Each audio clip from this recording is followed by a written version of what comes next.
Welcome back to In Depth with Academia. I'm your host, Richard Price, CEO of Academia EDU, and today we're diving into some really fascinating and honestly pretty thought-provoking research.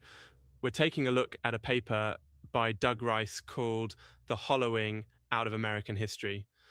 Just a reminder, my job here is to neutrally unpack what the paper says and not to endorse it or dismiss it. Research is all about investigating hard questions, right? So let's all listen, reflect, and think for ourselves because, academic work isn't absolute truth. It's part of a bigger conversation we can all take part in. So, what's the big question at the heart of this paper? Why does it matter to you, to us, well, anyone who cares about history or the way our society remembers its past? Doug Rice is really grappling with the idea that the story of American history is being actively narrowed or squeezed, you could say, to focus less and less on some voices and more on others.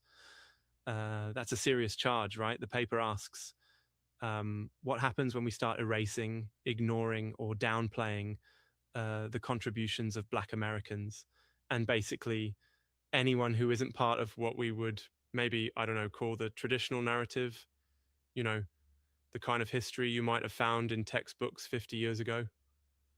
Rice connects this to the political climate, but let me say again, I'm here to present his findings, not weigh in either way.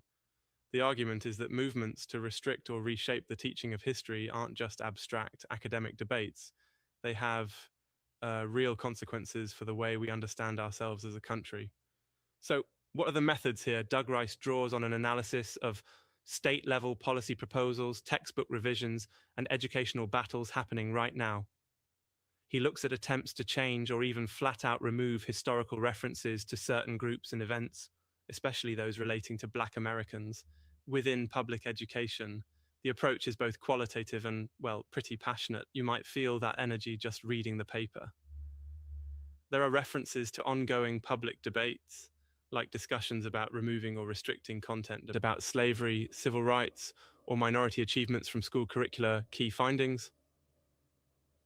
Rice suggests that when histories of marginalized communities get downgraded or erased from the official story, we lose a vital support in our understanding. Like, imagine a stool with three legs and someone starts sawing one away. Eventually, our national narrative, our sense of who we are, gets precarious, unstable. Here's the point that probably matters most for you listening to this show right now.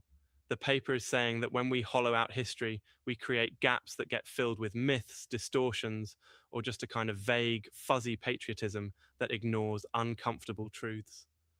History, the author argues, isn't just about the past. It shapes who we think we are as individuals and as a society. But wait, I should clarify, none of this is simple, and it's not really about any one person or party, not if we're thinking long view here. Rice draws analogies to other societies that have tried to rewrite their pasts and how that worked out for them. Spoiler alert, not well. But hey, let's remember, this is Rice's perspective based on the sources and examples he's chosen. Honestly, I sometimes wonder how different my own understanding of history might be if I'd grown up reading textbooks that left out, whole chapters on the civil rights movement or the Harlem Renaissance or women's suffrage. I grew up in a pretty small town and our textbooks were, let's just say, not the most comprehensive. I remember thinking history was just a list of presidents and wars. Imagine missing all that depth, richness, and debate. And here's where I digress for a second. I once spent a summer absolutely obsessed with the history of the bicycle for no reason at all.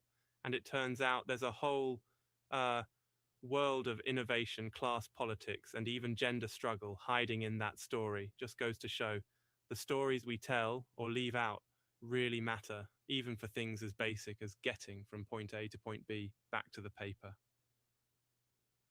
Rice's overriding point is that history, when it becomes narrow or incomplete, doesn't just rob us of facts. It shapes mindsets, civic attitudes, and even, in his words, national survival.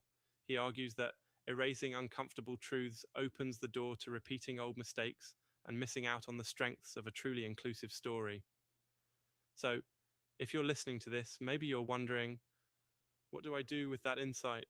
Well, I think the invitation is to stay curious, read beyond the headlines, listen to more voices, and keep in mind, research like this is a piece of a bigger puzzle. It's not the last word. It's a spark for conversation and hopefully deeper understanding. Thanks for tuning in to In Depth with Academia. Keep asking questions, keep exploring, because history is not a closed book, and your story matters too. See you next time.